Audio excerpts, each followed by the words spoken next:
Mi nombre es Carlos Manuel Guzmán Chapire.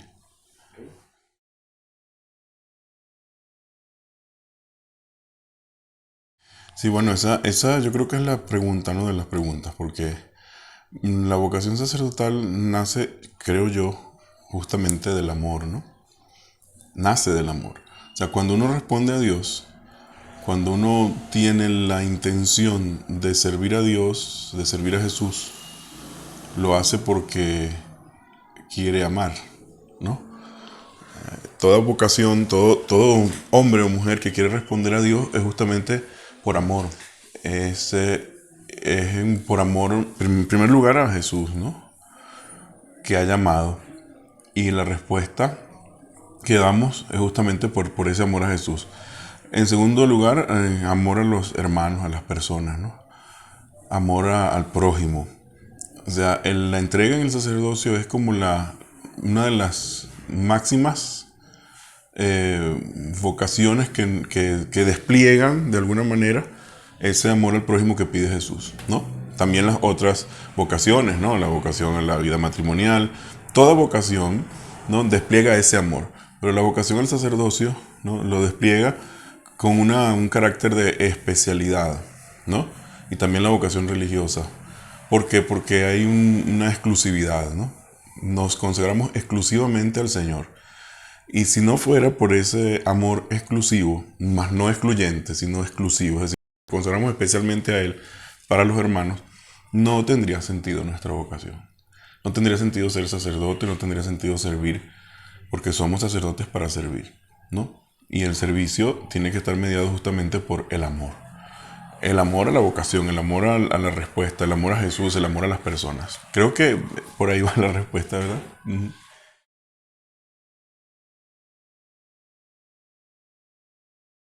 Sí. Bueno, yo creo fundamentalmente que la expresión más grande del amor del sacerdote radica en primer lugar en celebrar para el pueblo de Dios o presidir para el pueblo de Dios la Eucaristía, donde todos se juntan para alabar, bendecir, dar gracias a Dios. Y el sacerdote es como ese nexo, ¿verdad? Entre la gente y Dios, entre el pueblo de Dios y Dios. Un nexo importante que no debe actuar de cualquier manera ni de cualquier forma, que no debe sobreponer su persona antes que la persona de Dios. ¿No? Por esa misma razón, en la celebración eucarística se da ese amor pues, hacia las personas, hacia la gente, ¿no? Hacia, hacia los hombres y mujeres que asisten a la celebración, que son en todo caso el pueblo de Dios, ¿no? En la Eucaristía. Un sacerdote que siendo sacerdote no realiza bien la Eucaristía, y mira que la realizamos bien mal, ¿no? este, algunas veces no tenemos tiempo, algunas veces andamos apurados, algunas veces no rezamos, algunas veces no preparamos la homilía, ¿no? Entonces con eso no demostramos el amor suficiente a nuestro pueblo y al mismísimo Dios, ¿no? Sin embargo, allí está, en la Eucaristía está el centro de nuestro amor, porque hacemos presente al amor verdadero, que es el Señor, y lo hacemos presente para la gente. Luego, otra expresión de amor es la cercanía. Un sacerdote debe ser cercano a la gente, por la única razón de que Jesús fue cercano a la gente. Jesús en el Evangelio se acerca a las personas, las toca, las bendice, las perdona, las levanta. Jesús toca la carne humana, se encarna y con ello toca nuestro ser, pero Él también toca la carne humana, toca la debilidad, toca el dolor. Jesús con su palabra, con su predicación, con sus gestos, ¿no? Que son gestos liberadores y santificadores, toca al ser humano y lo toca desde el amor, porque el Padre así lo quiso. El Padre deseó que tocar a su criatura y lo hizo en Jesús. Cuando yo te hablo de tocar, estoy hablando de hacerse cargo, de estar ¿no? De meterse con la gente, con el pueblo, con las personas. Y Jesús eso hizo. Y nosotros los sacerdotes no tenemos, ¿no? Otra expresión de amor que ser cercanos a la gente como Jesús lo fue. ¿no? Esa es una de las grandes expresiones de amor.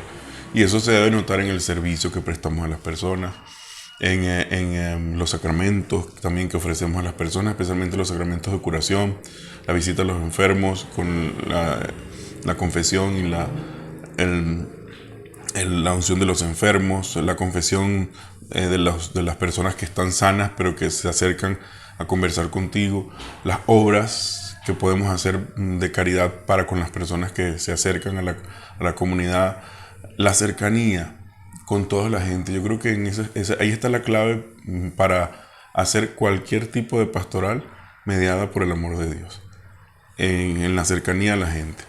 Es decir, no hacernos tan lejanos, tan fuera del lugar, tan no sé si decirlo o si sea prudente, pero algunas veces somos muy lejanos, nos alejamos mucho de la gente, estamos mucho en nuestras cosas. Cuando ser sacerdote es ser servidor, ¿no? No somos funcionarios.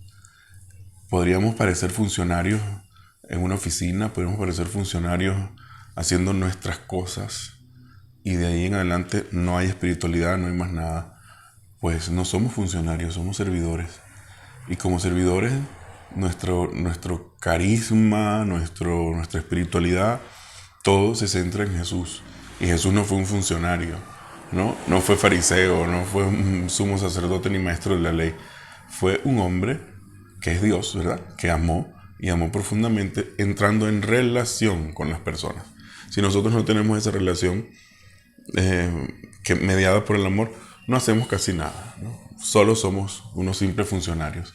Cuando tu vida, tu ser, se, se bueno, cuando todo tu ser se mete en la vida de la gente, cuando toda tu persona entra en la vida de la gente, yo creo que allí el sacerdote está haciendo un trabajo buenísimo, ¿no? Porque está llevando a Jesucristo y digamos así, la alegría de Jesucristo a las casas, a las personas, a los hombres, ¿no? A las personas que están alrededor, a los parroquianos, a aquellos que Dios te confía.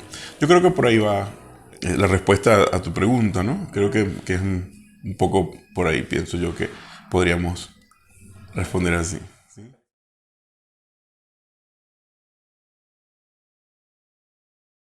Cuando hablamos de testimonio vocacional, hablamos de la historia de Dios en mí. ¿Sí? Sí. La historia de Dios en mi persona y cuándo empezó esa historia y cómo sigue, ¿no? Porque no concluye todavía mi historia con Dios. Mi vocación nace, más bien yo nazco en una familia que tiene valores, que tiene fe. Mi familia cree en Dios, todos son católicos. De parte de mi madre y mi padre, todos nacieron en la iglesia católica. Sin embargo, porque es un pueblo alejado, era un pueblo alejado, no había atención sacerdotal. No hubo sacerdote casi nunca. No, hasta que llegaron un sacerdote para 5 parroquias, ¿verdad? Uno para 5 parroquias y atendía nuestra parroquia. Y llegaron unas religiosas tiempo después, que fue con las que yo me fui caminando, ¿no? Yo recuerdo que cuando había Eucaristía, pues las campanas sonaban y ya la gente sabía que había Eucaristía, ¿no? Y nos movíamos todos hacia allá. La fe de la gente se mantuvo y se conservó por grandes testimonios de hombres y mujeres que tenían fe, de mujeres especialmente, catequistas, aquellas encargadas de la comunidad que tenían muchísima fuerza, muchísima convicción, ¿no? Blanca Odremán, la maestra emperatriz, puedo nombrarlas porque son parte de la historia. Pero posteriormente llegó ese sacerdote diocesano, el padre Ramón Fajardo, que en estos momentos se encuentra en la isla de Ponza, Italia, está mayor, y llegaron religiosas salesianas. Y allí empieza, yo creo que mi historia, porque yo estaba como todo joven, tranquilo en mi casa en Semana Santa. Estaba viendo la programación el único canal que se veía en ese entonces en mi pueblo, programación de Semana Santa, etcétera. No era tan interesante hasta que llegó pues a la casa llegó de fuera de la iglesia, venía de la iglesia, mi mamá, y mi madre me dijo, oye, que necesitan gente para el Vía Crucis Viviente, ¿te animas? Claro, me vería a mí allí pegado en la televisión sin hacer nada, ¿no? Un muchacho de 13 años. Y yo le digo, pues sí, sí, vamos, yo voy. Y fuimos, pues no hubo papel para mí, ¿eh? Solo el de Juan, hice solo el de Juan, pero hubo algo interesante allí. Cuando cuando íbamos a empezar lo que era el Vía Crucis Viviente, la escena de Pilato fue cambiada, no fue modificada, algo pasó que el que iba a ser el protagonista, el Pilato, el que iba a hacer el papel, chico, bueno, tú sabes que es un pueblo, ¿no? Y un pueblo hay de todo, y parece que él se distrajo en el trabajo, y en el trabajo, un hombre muy trabajador, muy buena gente, pero en el trabajo tomó vino, tomó cervecita, que aquellos calores son infernales, ¿no? Y llegó, pero mal. Y entonces la hermana encargada de esa parte de la Semana Santa, del teatro, de la cosa, para animar a la gente, estaba desesperada, decía, ay, ¿cómo hago yo? Y ensayaba personas, y yo hice mucha amistad con una novicia, que llegaron esos días las novicias de las salesianas, novicias y postulantes, y hice amistad con una de las muchachas que le decía a la hermana, madre, pruebe a Carlos, hermana, pruebe a Carlos, que él se sabe todo. Yo me sabía todo el argumento, todo el parlamento, las líneas del Pilato, ¿no? Te cuento esto porque este es el inicio de todo eso. Y la hermana no tenía confianza en mí, decía, no, déjalo. Hasta que 5, 6 minutos antes de que todo empezara, ella estaba desesperada, no tenía nadie, y le dice a la novicia, hermana, Carlito, se sabe todo. A ver, dime. Y yo le dije todo el argumento, todas las líneas. Y me dije, ¿cómo te las aprendiste? Bueno, aquí sin hacer nada, escuchando a cada uno. Yo me sabía hasta lo que decía Jesús, todo. Eso fue para mí, ¿sabes qué? Yo ahora vengo a pensarlo. Fue para mí como el primer contacto real con la palabra de Dios, pero teatralizada, ¿ves? Y yo me lo aprendí. Me lo aprendí, pero de memoria todo. Yo sabía lo que iba a decir Jesús, lo que iba a decir Juan, todo. Y bueno, me colocó allí, me puso los trajes y me dice, anda, lánzate. Y yo hice un muy buen trabajo. En ese año fue un padre llamado Luciano Stefani, un italiano de la Orden de los Salesianos, de la Congregación de los Salesianos. Yo terminé mi trabajo, mi cuestión, y el padre se subió a felicitarme. Me dice, oye, qué bien, te aprendiste todo. Y yo, sí. Y me dice, oye, ¿y tú qué quieres hacer en la vida? Y yo le digo, yo quiero ser médico. Yo quiero ser médico para atender a la gente, ¿no? Me gusta mucho eso, le dije. Me dice, ¿y no quisiera ser sacerdote? Allí empieza todo. En esa Semana Santa, cuando la hermana me decía que no, subí a hacer la teatralización, y luego el padre me mira, y cuando yo bajo, habla conmigo y me hace estas preguntas, ¿no? ¿Te gustaría ser sacerdote? Yo enseguida le respondí que no. No, yo creo que no, porque para ser sacerdote hay que dejar a la familia y hay que renunciar a tener esposa, ¿verdad? Le dije, y me dice, sí. Yo le dije, pues no, porque yo quisiera casarme y quisiera tener mi familia. Y me dice, pero no está mal pensarlo. Y yo le dije, pues no, claro que sí, se puede pensar, padre. Me dice muy amigo del padre, bueno, andaba arriba y para abajo con el padre porque era muy simpático. Él era un hombre mayor, tenía unas canas. Después, ese entonces era maestro de novicios de los salesianos en Venezuela, de los novicios salesianos. Y sí, seguimos en contacto. Yo traté de olvidarme de la pregunta, pero no pude. Y es allí donde está la cuestión de la llamada. O sea, cuando surge esa pregunta, yo creo que nadie puede quedarse indiferente frente a algo así.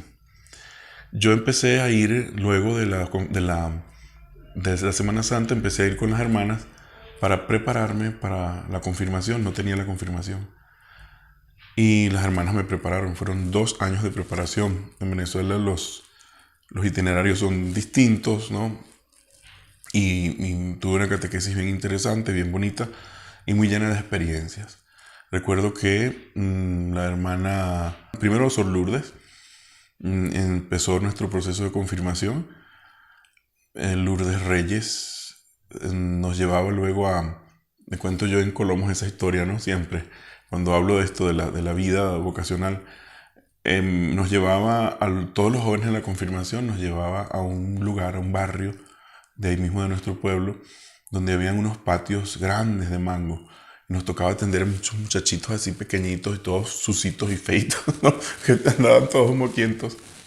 Y entonces venga, limpia a los niños, acomoda los hogares y para darles los rudimentos de la catequesis, ponte que el Ave María, el Padre Nuestro, y jugar. Eso se llama oratorio, pero eran muy pequeñines, entonces los grandes teníamos el oratorio. El oratorio es el lugar donde los niños juegan, donde los niños aprenden alguna cosa, alguna cuestión de interés, por ejemplo, donde se les enseña a escribir, a leer, y se les da catequesis sencilla a su manera, ¿no? Al modo de los niños. Teníamos 2 oratorios, uno en aquel barrio y otro en una escuela donde íbamos los sábados. Y yo era instructor de 4, que, que es un instrumento allá en mi país, propio de mi país.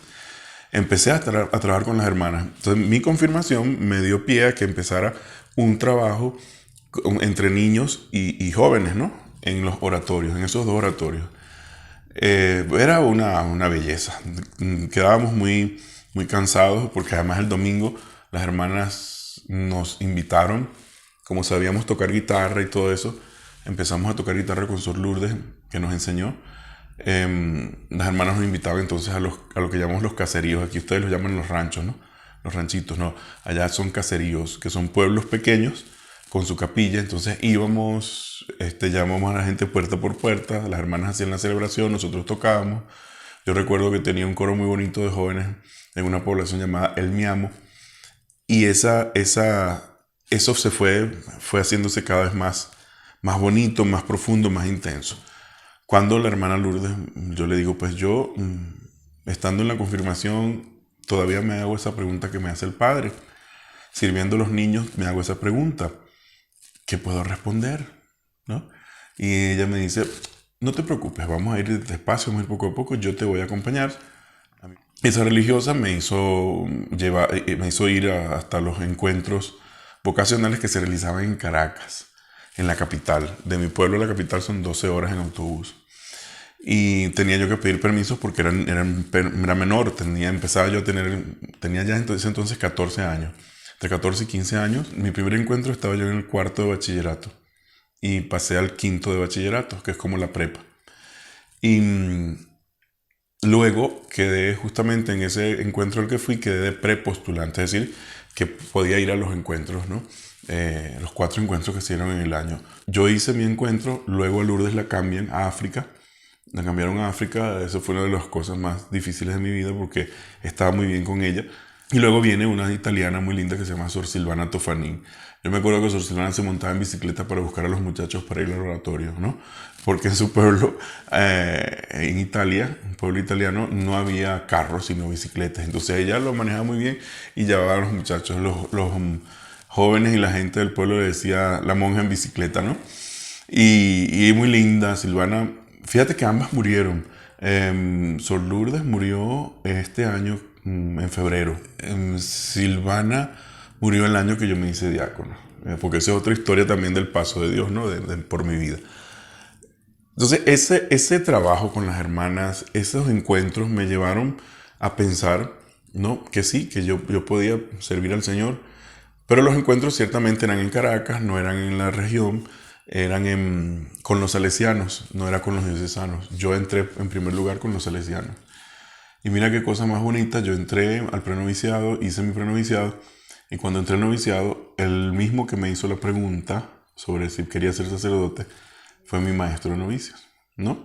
Y entonces allí yo empecé a ver la llamada de Dios clarita, ¿no? O sea, porque todo se fue dando. Dios, a través de personas y a través del servicio, me fue llamando, me fue haciendo la pregunta, me fue cuestionando mi vida. O sea, porque estar en un pueblo, la vida de un pueblo donde no hay perspectivas, donde pareciera que los jóvenes se hunden. La mayoría de mis compañeros se fueron del pueblo, emigraron, fueron a estudiar, fueron a hacer otra vida, ¿no? Entonces, yo también me planteaba, o sea, necesito vivir una vida con sentido. Y yo creo que plantearme eso, el sentido de mi vida, fue lo que abrió el espacio para plantearme también el responder a esa pregunta que me hicieron al principio, de si quería ser sacerdote, responder que sí, en una espiritualidad determinada que era la espiritualidad salesiana, que empecé yo a vivir con las hermanas a través de los oratorios, de las clases de música con los niños, de la clase de catequesis, del estar con los jóvenes, ¿no? Del servicio, ¿no? A la liturgia, etcétera. Todas esas cosas a mí como que eran el lugar y el espacio en el que se iba desarrollando mi respuesta. Y yo, en efecto, respondí. Hice mi noviciado, entré en el 1993, hice mi noviciado en 1994. Estoy viejito. No, ni tan viejo, pero estamos hablando tenía 17 años, ¿no? Hice mi noviciado en 1994, en el año centenario de los salesianos en Venezuela.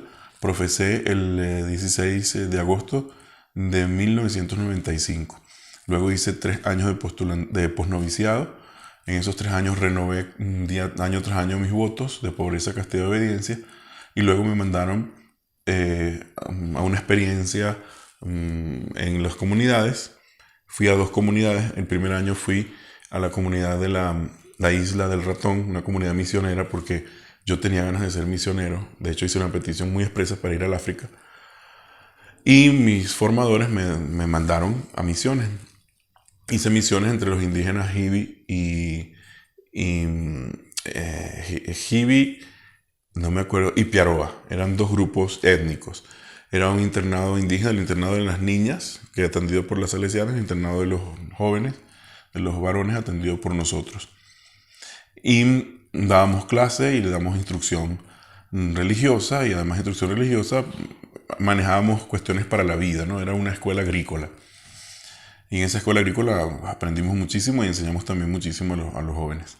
Yo allí pasé un año porque posteriormente el mismo que fue mi maestro de novicio fue director de una escuela agronómica llamada Escuela Agronómica Salesiana de Barinas. En Barinas, una escuela grandísima, tenía ganado, tiene ganado, tierras, sembradíos. O sea, una escuela para formar jóvenes para el campo, ¿no? Para la vida agrícola en Venezuela. Hermosísimo proyecto, más de 300 jóvenes inscritos allí en esa escuela. Y mi provincial, mi superior, me llamó para que fuera allá porque mi maestro de novicios, el que era antes mi maestro de novicios, me había pedido para ir hasta allá. Otra vez el paso de Dios moviéndose. Y fui. Después de eso me mandaron luego al teologado a hacer mi primer año de teología, pero fue en el primer año de teología, en un proceso que se llama reubicación existencial, cuando decidí dejar la orden, ¿no? Yo sí sentía que podía ser sacerdote, yo sí sentía que que tenía que responderle al Señor de alguna manera, pero llegó un momento en que mi vida, mi espiritualidad y las características de mi persona chocaron un poco con la espiritualidad propiamente salesiana, ¿no? Y no fue un choque grande, ¿no? Fue un choque más bien existencial, más bien, ¿no? Que yo dije, pues, no puedo continuar acá porque no veo que sea el lugar donde debo explayar mi vocación. Sí me sentía muy bien, me sentía muy a gusto, pero yo discerní y con mi discernimiento salí, estudié un tiempo, me gradué, soy licenciado en educación, mención filosofía por la Universidad Católica Andrés Bello de Caracas, de los Teques, regentada por los jesuitas, y posteriormente me fui a hacer una experiencia también tuve un tiempo de trabajo, como 2 años más o menos trabajé. En ese entonces, tengo que decir con toda sinceridad, que tuve una novia, ¿no? Pero ahí también hubo, y lo refiero porque ahí también hubo algo interesantísimo, que no me puedo olvidar. Cuando, no sé, tenía yo muy poco tiempo con esta joven, ¿no? Y mis compañeros salesianos me veían y me decían, oye, qué bien te ves, etcétera. Yo dije, bueno, ya esto lo voy a dejar. Fue un toque, ¿no? Un toque. Quise dejarlo, pero Dios es una cosa seria. Y lo refiero porque esto fue una cuestión importante que yo viví. Teníamos pues nuestro modo de relacionarnos como novios. Yo nunca perdí mi apostolado, o sea, yo hacía apostolado con las hermanas agustinas, nunca perdí el de ir a misa todos los domingos, e incluso algunas veces diariamente. Hacía mi trabajo en la universidad, y porque trabajé en la universidad y trabajé con las hermanas agustinas también dando clases. Pero llega un momento en que ella misma, en un determinado momento me dice, creo que debemos terminar. Porque tú, en cuanto te vas con las hermanas, en cuanto vas a misa, en cuanto hablas siempre de aquello que a ti te gusta, te brillan los ojos, ¿no? y me dice, y temo yo mucho estar luchando contra Dios, ¿no? De manera que no podría, ¿no? Yo no lo entendía al principio, pero bueno, ¿qué le pasa a esta? O sea, sí, ¿no? Pero luego esas palabras así como que los recordaba mucho, me venían acá. Eh, yo recuerdo yo me quedé así como que vestido alborotado en un centro comercial. Me senté en una parada de autobús. Estaba yo como muy nervioso y decía, bueno, ¿y qué pasó aquí, no? Y me encontré con una de mis alumnas a las que le di catequesis del barrio donde yo trabajaba, allí en Los Teques, cuando era salesiano. Y entonces nos encontramos y nos abrazamos y me dice, ¿qué te pasa? Y yo le cuento, ¿no? Y me dice, ay, pero es que tú también, me dice, haciendo cosas que no debes, teniendo novia, tú eres del Señor, me dice. Desde el principio, siempre, has sido del Señor. Así que piensa lo que te digo. Llamé a un amigo, mi amigo Cristian Velázquez, fue conmigo salesiano, pero ya se había salido. Y le llamé y le dije, bueno, ¿estás listo? ¿Estás ocupado? Necesito hablar. Y me dice, vente, vamos a hablar. Y conversamos y hablamos. Y me decía, eso se veía venir, ¿no? Me dijo él, yo recuerdo mucho estas palabras, eso se veía venir. No hay, no hay modo de que yo te pueda decir que no me parecía que estuvieras, ¿verdad?, con ella, pero tienes que tener tu experiencia de colocar el amor en alguna parte, en algún lado, para que pudieras crecer. Pero creo que ya está. Entonces ahora usted va a agarrar sus cosas, su pasaje, y se va, ¿verdad?, a terminar sus estudios de sacerdocio. Yo le digo, pero ¿tú crees? O sea, me dice, sí. Y me dijo así, ya verás que en estos días vas a recibir una señal, porque Dios es así. Y yo le digo, bueno, ojalá. Bueno, fíjate que esa señal llegó al otro día. Me llama un amigo mío llamado Polito, Padre Polito. Y el Padre Polito es ahorita obispo de San Carlos en Venezuela. Era un padrecito todavía muy joven, muy simpático, y me dice, Carlos, vente, que aquí tenemos espacio para ti, para que vengas al seminario. Porque, hijo, me dice, no lo voy a dejar escapar. y yo le dije, ay, es que estoy saliendo de esto y no sé si es prudente irme de una vez. Me dice, vente, este fin de semana te espero. Vamos a hablar con el administrador diocesano, que en ese entonces no había obispo. Y vemos qué pasa. Entonces me fui a la diócesis de Barinas porque me conocían, porque yo estuve en esa diócesis siendo maestro. Y después que estuve hablando con el administrador, pues entré nuevamente al seminario, hice un año en un seminario en Táchira, de diocesano, y después de ese año me vine a mi propio lugar, mi propia diócesis, que es la diócesis de Ciudad Guayana, porque estaba muy lejos de mi casa, de mi tierra, de mi familia, y entonces experimentaba así un poquito como de lejanía y de soledad. Y entonces, pensando, pues me vine y mi obispo me recibió. Mariano Parra Sandoval, actual arzobispo de la ciudad de Coro, en Venezuela. Mi obispo me recibe y me manda al seminario ese mismo día. Y yo voy recomendado por el párroco, mi párroco allá de mi pueblo, porque ya empezó a haber párrocos en mi pueblo. Ya habían 2 párrocos, ya teníamos 13 años con párrocos, gracias a Dios. Y con un párroco en cada pueblo, de esos 5 pueblos que no tenían nada. La cosa había evolucionado. Y mi párroco pues me recomendó, y una vez que yo le digo a mi obispo, el párroco me recomienda, me dice, pues no hay nada que hablar, porque ese párroco tuyo es muy bueno. Así que vas al seminario ahorita en septiembre. Yo fui en septiembre, y terminé mis 3 años de seminario en Ciudad Bolívar y fui ordenado un 23 de mayo del año 2009.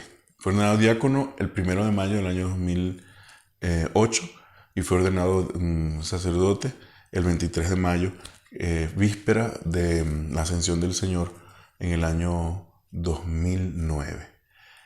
Bien interesante porque yo estaba siempre dispuesto a decirle que sí al Señor mientras Él me mostrara el camino. Y siempre me mostró el camino.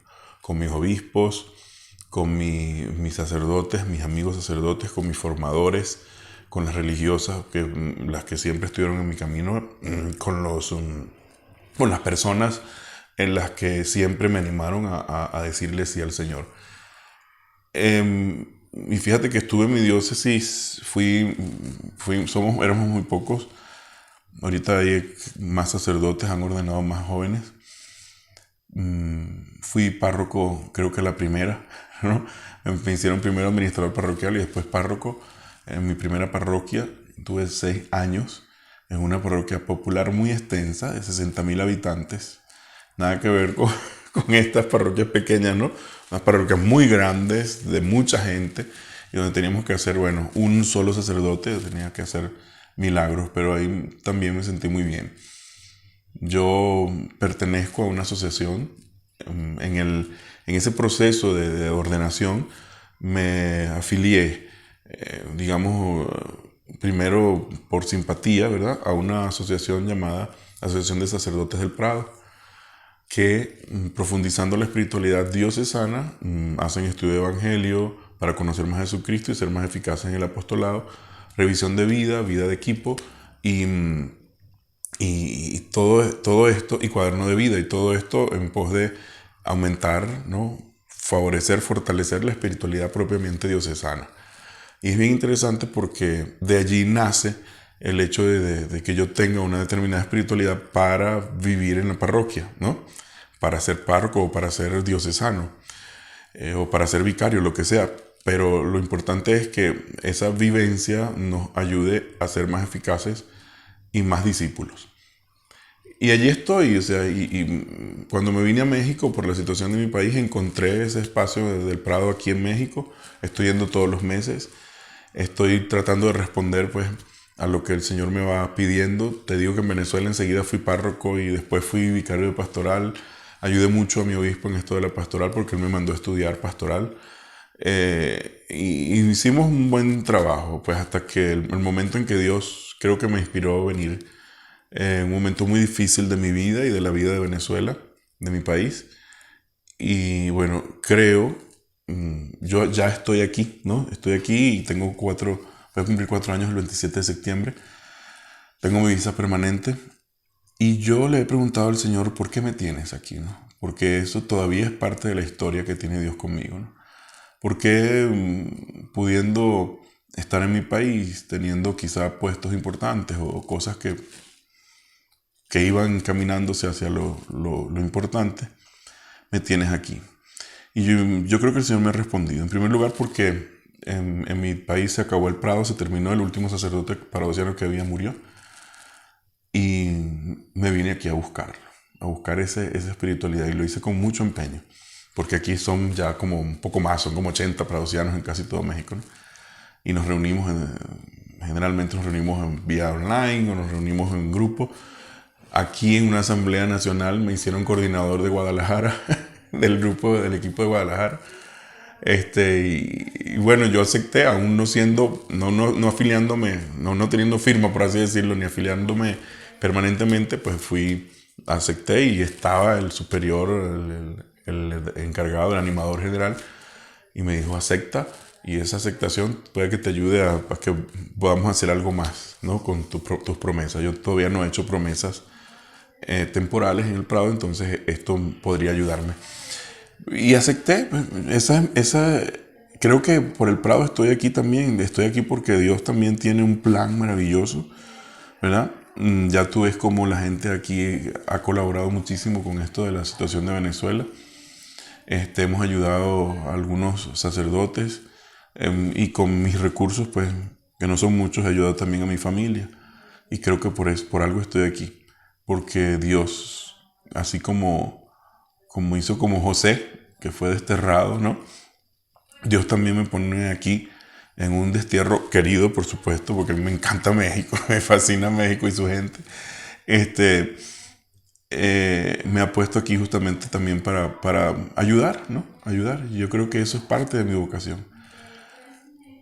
Para terminar, un poco para afianzar esto que te estoy diciendo, una vez hice ejercicios espirituales y nuestro coordinador de ejercicios espirituales nos invitó a buscar nuestro nombre. ¿Cuál era nuestro nombre? El nombre que Dios nos había dado, que es aparte de mi nombre civil. Es como una cosa muy espiritual, de estar mucho en oración y de descubrir en las Sagradas Escrituras qué nombre me dio Dios. Y mi nombre fue una cita bíblica, fíjate. Ese era, deja tu tierra y vete donde te mostraré.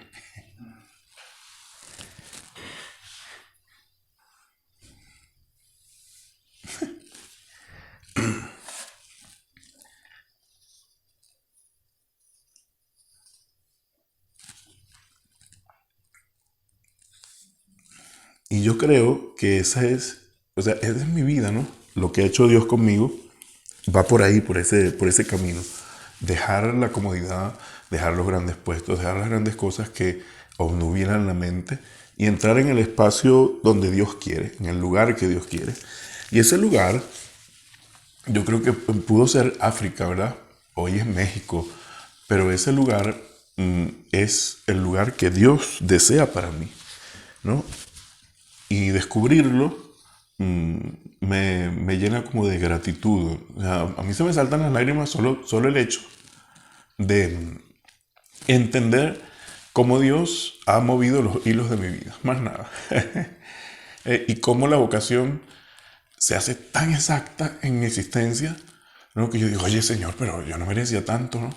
O sea, no soy quien, ni soy tampoco el mejor, ni fui el mejor de mi clase, ni fui el mejor de mi seminario, ni soy el mejor. No, hombre, yo soy malo, yo tengo cosas que no son buenas para ti, o sea, y todavía me quieres, y todavía me quieres aquí en este momento y en este lugar, y todavía me cambias el nombre para que yo pueda comprender que mi lugar no es el mío, sino el tuyo, ¿no? Y yo creo que ese es el secreto de toda vocación, dejarse llevar por lo que Dios quiere y no por lo que nosotros queremos. Te digo que esto te lo digo con emoción porque constatarlo es la cosa más hermosa que a mí me ha pasado. Es lo más bonito que yo he podido vivir como sacerdote, como discípulo y como hijo de Dios. Quien pueda descubrir esto, déjame decirle, tiene, no sé, yo no tengo nada especial y eso yo lo sé. Pero al descubrir todo esto, digo, oye, qué especial eres conmigo, Dios. Qué bueno has sido conmigo, que hasta acá me has traído. Y hasta acá estoy trabajando, haciendo las cosas que puedo hacer, ¿verdad? Podría hacer más, es verdad, y tengo que hacerlo, pero ya eso lo va marcando Dios, no yo. Ya eso lo va marcando el Señor. Conocer a Jesús para mí ha sido todo. Amar a Jesús para mí ha sido todo. Y luego que Él me ame con esa predilección con que me ama, para mí ha sido todo. Y esa es mi historia, ¿no? Y yo espero que esta historia pueda ayudar a muchos también, a jóvenes, varones y mujeres, a descubrir también su vocación. Dios a mí no me ha quitado nada, me ha dado todo. Dios a mí no me ha mutilado, ¿no? Me ha dado todo lo que Él ha querido para que yo sea feliz. Y soy feliz. Me quejo algunas veces de muchas situaciones, pero soy feliz. Y sé que Él, en ese camino que estoy haciendo, Él va mostrándose todo el tiempo. Y va mostrándose grandioso, como Él es, ¿no? Y esa es la experiencia que he tenido yo pues de mi vocación. Y quiero compartirla con ustedes para que de alguna manera también el Señor toque sus corazones y les ayude a descubrirlo a Él en la vida y a descubrir su propia vocación para mayor gloria de Dios y salvación de nuestros hermanos.